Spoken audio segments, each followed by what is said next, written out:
What is real? How do you define real?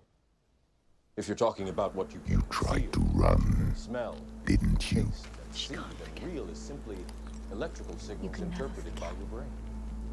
You thought you got away. No, You thought you left it behind in hell. Dillian, you're Dillian. You're lovely, Dillian. Him. But you will never be free of His this. pain, his suffering. However far you go, it will hold you forever in darkness. It's the only way. Take your darkness with you. It's yours. Be in control of it. You will never leave your past behind.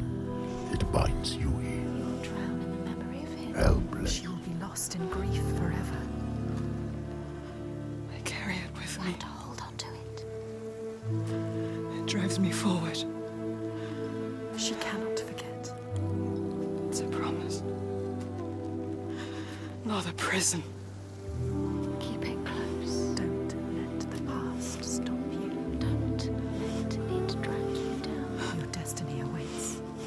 Hey, it's Paris, and this is my review for the highly anticipated game from Ninja Theory, Senua's Saga, Hellblade 2.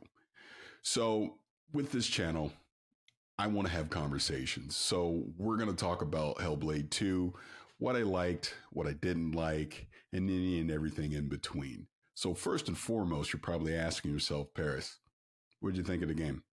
I loved it. I absolutely loved it. Is it a perfect game? Of course it's not. It does have some flaws, but I think Ninja Theory should be proud of the achievement that they were able to obtain with creating Senua Saga, being, the successor to the original Hellblade, Senua's Sacrifice. From a visual standpoint, from an audio standpoint, from a performance standpoint, there's some really amazing things that are here, and I just want to jump into it. So, if anything, I want to talk about what I didn't like right off the top, because there was a whole bunch that I did like about the game. What did I not like about the game? The combat. Ironically enough, I enjoyed the combat in the game. I actually dialed up. You have difficulty settings with the combat. You can go easy, normal, hard. There's even a dynamic mode that you can have when you're dealing with the combat. And I wound up choosing hard. So coming off of playing Senua's Sacrifice, I had the combat from that game very fresh in my head. And early on, this felt very similar to me. From that, I wasn't seeing a lot of the improvements, but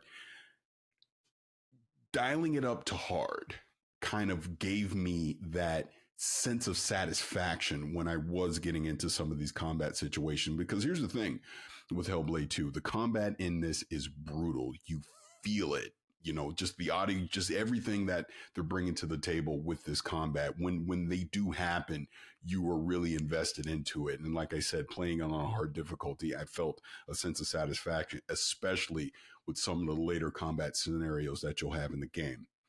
Now, what else didn't I like? The length of the game. And you might be thinking, see, I told you the game wasn't long enough. It's not that a game needs to be long. It's not that but the game length honestly does not matter in the enjoyment of a game. And the reason I'm saying, and this is a nitpick, why I did not like the length of the game is because I just wanted more. I just wanted more of this world. I wanted more of Senua's journey in this game. And I think I completed this in about 7.5 hours, something like that on my first playthrough. And I'll kind of talk about replayability here later in the conversation. But, getting to the end of it, I was like, I want more of this. And that would be kind of my two things that I was disappointed by, that I wish I could have had more. I wish there was more combat. I wish there was more variety to the combat in the game. And I do wish there was additional time in it. But ironically enough, I wonder with the story that they told in here, if Ninja Theory did extend this out, we probably would have been doing a lot of rinsing and repeating. Actually, I do have a third nitpick in this. It would be the puzzles themselves. As far as the difficulty goes, this is definitely not Cocoon when it comes to puzzle variety or difficulty. The puzzles were pretty easy to figure out in this, and felt like just more part of the journey than an actual challenge that was being put in front of you that was going to take you time to solve. You might think, okay, do this, do that, and then you were able to quickly figure out what the puzzle was asking you to do, and you can move on. The signs that were in the first Hellblade return, and there's some other things that you'll see throughout this journey. Now, these are all nitpicks that I'm bringing up. And like I said, I wanted to get those kind of out of the way because there is a lot to love about Senua Saga. And I will start first and foremost with Senua herself, because wow, what a performance. What a performance. I want to make sure I get her name right. It's Melina Jurgens. I believe I'm saying that correctly, but what a phenomenal performance by her. She will win Performance of the Year at the Game Awards at the end of 2024. There's no doubt in my mind. The heavy lifting that she had to do in this game from an emotional standpoint, from a physical standpoint. We'll talk about Unreal 5 and the motion capture and all that later, but she does so much heavy lifting. Just again, the range of emotion that she has, this journey that Senua is going down into psychosis. None of this works without her, and she did an amazing job with this. And credit to Melina. Like I said, this is the Performance of the Year, and quite honestly, one of the best video game performances I've ever seen. In a game, it's fantastic. Now, the story itself, like I said before, this journey into psychosis with Senua is the highlight of this, because you have to question everything. Everything you have to question, from the beginning of the game all the way to credits roll. You have to question, what exactly is real? Is this happening? Is this in her head? The conversations that she's having with characters, are they really happening? The boss battles in the game, did they really happen? We don't know. And that's part of the beauty of this. Her battle, her inside her own head, the darkness, so to speak, is phenomenal. So taking that all into account, this game is an experience. I think that's the best way to put it. This is an experience that you're having. This is not the traditional video game that you expect. Now, obviously, if you played the first Hellblade, you kind of know where this is going. But people that are coming into this expecting this 15, 20 hour action RPG similar to God of War, something like that, that is not what Hellblade is. That is not what Senua's Saga is in this game. Instead, they are taking you on this 7 to 8 hour experience that when the credits roll, it is really going to have you think about what happens. And a part of that is the audio in this game. We're going to talk about the visuals in a second, but the audio in this game, it was already phenomenal in the first Hellblade. This takes it to another level. You absolutely 100% have to wear headphones while you're playing this game. The voices that are in your head, the combat sounds that you'll see. Again, when you get into some of these boss battles, the epic nature of the audio in here is, again, it's phenomenal. And as I was saying before, the voices in your head, along with Senua's just journey into psychosis, is what cements it, because you don't know what you can trust when they're talking to you in your head. Are they leading you down the right path? Are they not? Are they questioning your decision? There's so much going on there. It's just such an audio treat. Now, let's talk about the visuals. Senua Saga is on Unreal 5. And I have to say, this is, without a doubt, one of the most visually, if not the most visually impressive game that I've ever seen. It just is. And this, again, goes into the techniques that Ninja Theory used for motion capture with all the actors that they had in the game. Obviously, Melina is going to be a highlight of that, which, again, let me pause to just, again, say, shout out to the entire acting team that they had in here, be it the characters, speaking characters, the motion capture with some of the enemies, just everything. It was just completely top notch. Again, voice cast was phenomenal in this game. It's like you were watching like this long form movie with some of the cutscenes. But that brings me back to Unreal 5.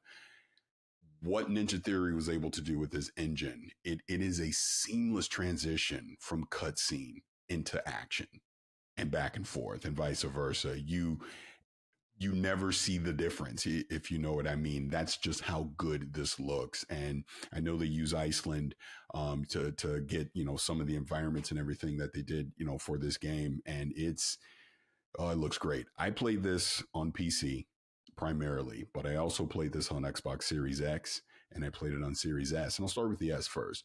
The S holds up pretty well. It does.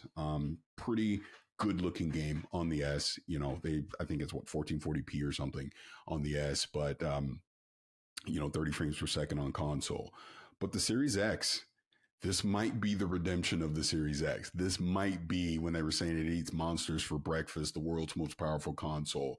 This game shows so well on that console. It just does. It is a visual showcase on the Xbox Series S. And I think anyone that plays this game on the Xbox Series S will not have a complaint at all. Now, as you would imagine, PC does take it to another notch. I was able to play it on an RTX 4090 with DLSS and frame generation on. So I am playing at a lock 60 frames. The visuals are just off the charts on Unreal 5, playing it on the PC at 4K. But like I said, playing it on console, you're in for a treat. You're absolutely in for a treat playing this on the Xbox Series X. And it's just great.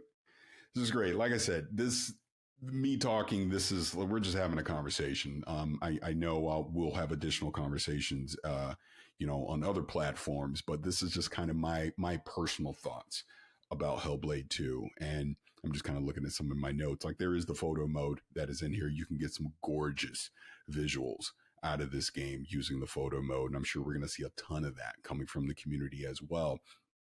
But you talk about the game length. And like I said, this was kind of one of my nitpicks that, hey, this was like a 7.5, 8-hour experience for me. But here's the one thing. And again, I'm not going to spoil anything with the story, anything. This is something you do not want spoiled. You want to experience this for yourself.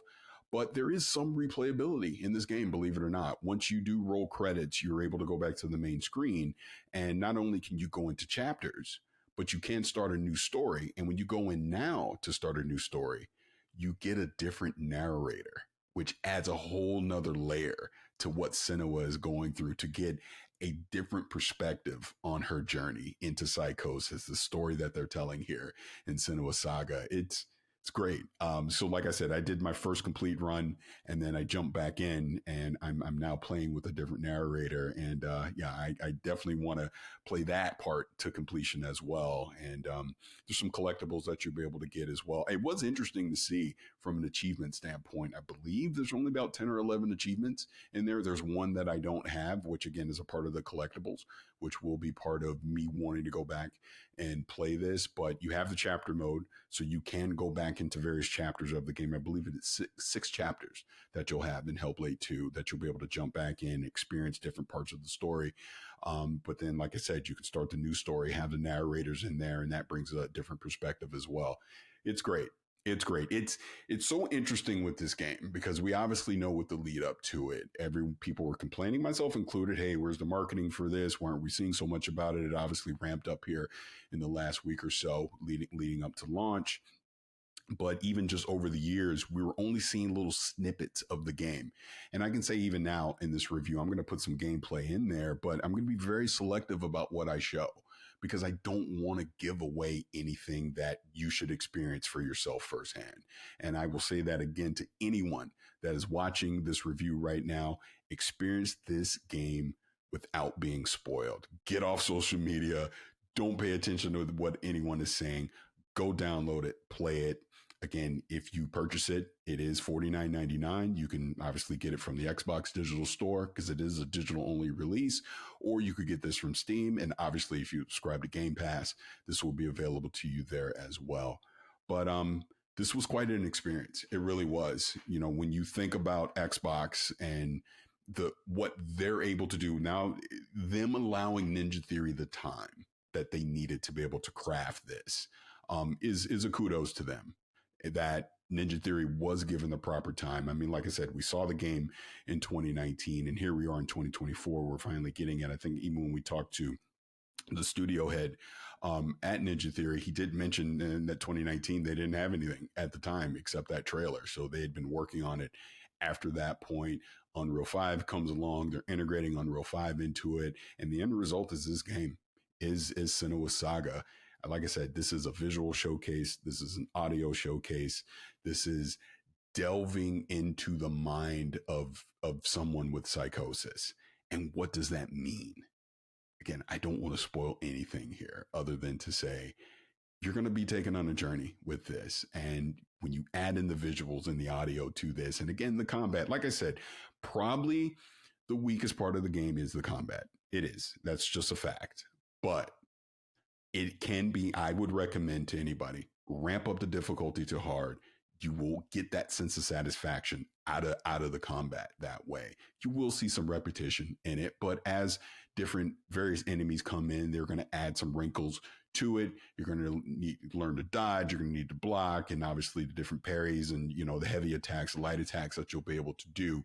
You will have some variety in there as you come into these encounters, and how they happen literally out of nowhere, some of them, and you'll see as you play the game. But once you're in combat, you're locked in. You will enjoy it. And like I said, I'm sure some of the gameplay I'll show here might show a few snippets of combat, but again, I do want to be careful about not spoiling any of that for you. And again, when you get into the puzzles as well, like I said, there's not a lot of complexity to the puzzles. So once you figure it out, you're going to figure it out. But like I said earlier, it's just a part of the journey of this. This is, and I will repeat again, this is not the typical video game that we've come to love over the past 40 years. What Ninja Theory has been able to do here is different. And you need to go into this knowing that this is not the standard thing. I'm sure you're going to see people, oh, it's a walking simulator. This is that. It's not. This is an experience. This is going into the mind of Senua. This is someone that is suffering from psychosis. What does all of that mean? What can you trust that she is going through, that it actually happened and it didn't just happen in her mind? And like I said, when you roll credits, you will know exactly what I mean. I didn't really touch on the boss battles too much. They're interesting. I'll say that too. Again, just from how you tackle the boss battles. And again, I don't want to spoil this, so I'll keep this very vague, but they're interesting.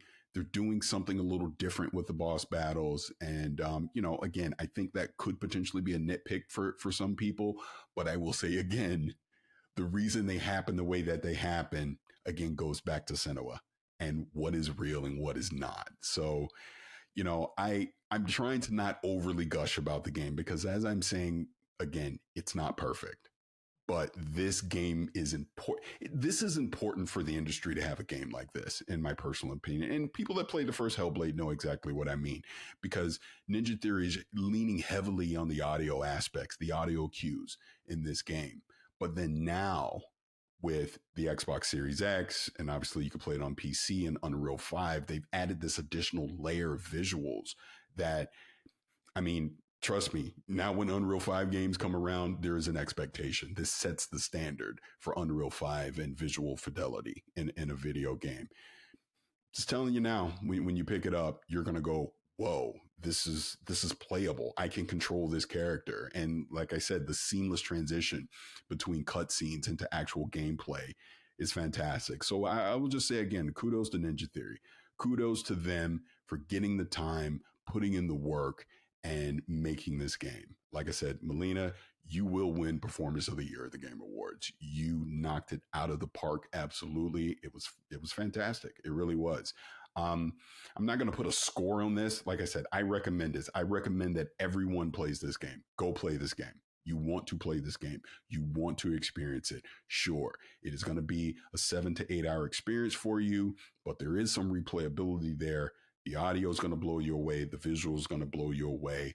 And if you listen and pay attention to what's happening in this story, the story will have you thinking afterwards. It absolutely will. So I think that's it. I think that's it for this. Like I said, there'll be more discussions about this game. I'm sure at some point I'll probably join Kind of Funny or something. There'll be a spoiler cast or whatever, but you're going to enjoy this. You are. I truly believe you will enjoy this experience, this journey that you're about to go on with Senua. And I'm happy it's here. I am. I'm happy for video games that something like this exists and that we get to play it and we get to enjoy it and we get to, again, have this experience. So before I start rambling, or stop, and let me stop rambling, I should say, this is Paris. Thank you so much for checking this out. These are the kind of reviews that I want to do. I just want to have a conversation about it. You know, we can dive into all the tech specs and all those things, you know, but I believe I hit everything. I'm literally looking at my notes. We talked about the visuals. We talked about the audio. We talked about Senua and her navigating through psychosis. I talked about the combat and the puzzles and the nitpicks that I have, because again, no game is perfect, but there's so much good here. There's so much awesome and wow here that I think, again, from start to finish, when you roll credits on Senua Saga Hellblade 2, you're going to enjoy your time. So this is Paris. Thank you so much for checking this out, and I'll see you on the next one.